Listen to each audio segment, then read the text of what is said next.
And I look into his eyes.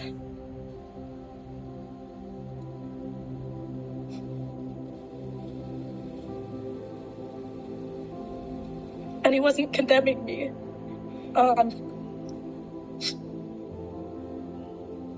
He was just...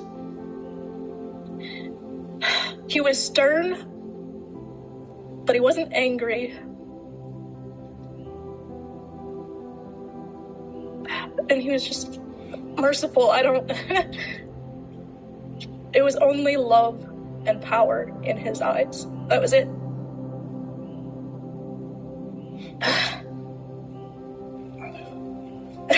Now you've got me going, so. Because I've looked into those eyes. I know what you're talking about. Yes. They're Please clear and the clearest eyes I've ever seen. Gosh, what happened after that? It's almost as though nothing else matters, doesn't it? No, it doesn't. You look into those eyes. Yes. And everything else kind of evaporates beyond that. But at this point, things have kind of shifted for you because you were expecting to be judged, to go before the judgment seat, and then rendering the judgment and found guilty. But that wasn't going to be the case for you, was it? Right.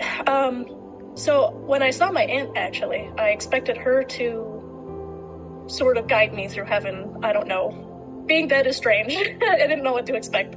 And at that point, I just figured God would send me wherever he was sending me, away in heaven to rest. And so he surprised me with a choice to come back or go. And he told me, first he explained a little bit about how free will fits into his overarching plan. That I could choose either, that it was all right if I chose either, that he wasn't going to be angry either way. He really emphasized that I had the free choice. And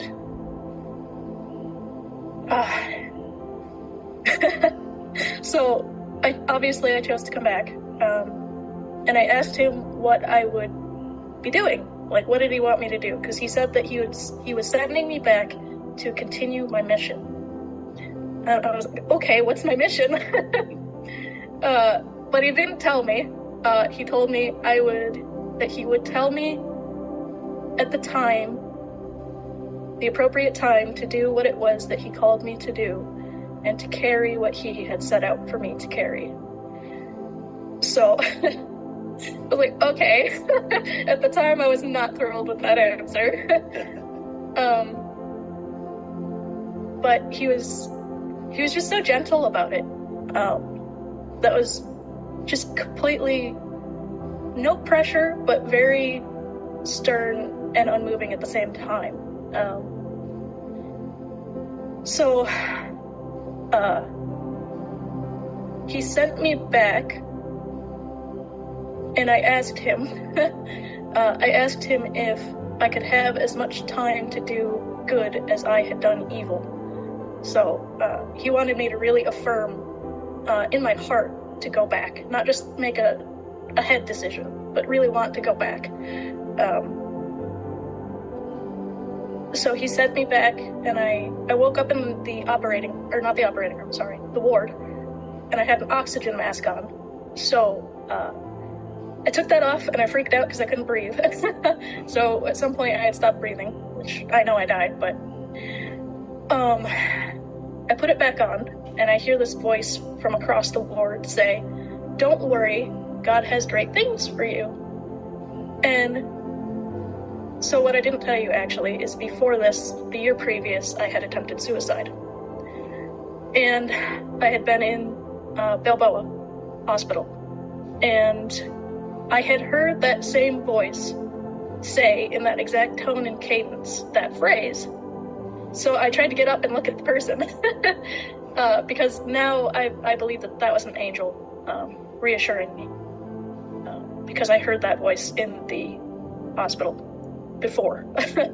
So I'm glad you interjected what it was prior to the experience, because just it seemed that Jesus had really allayed all of the guilt, all of the,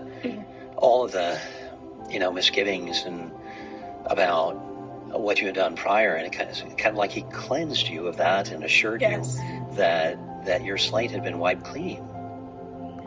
Yeah, he, I didn't really understand, I'm gonna start crying again. I didn't understand at all what it was to be a Christian. But Jesus really sort of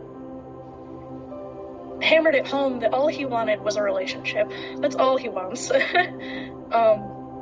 We're his children, quite literally.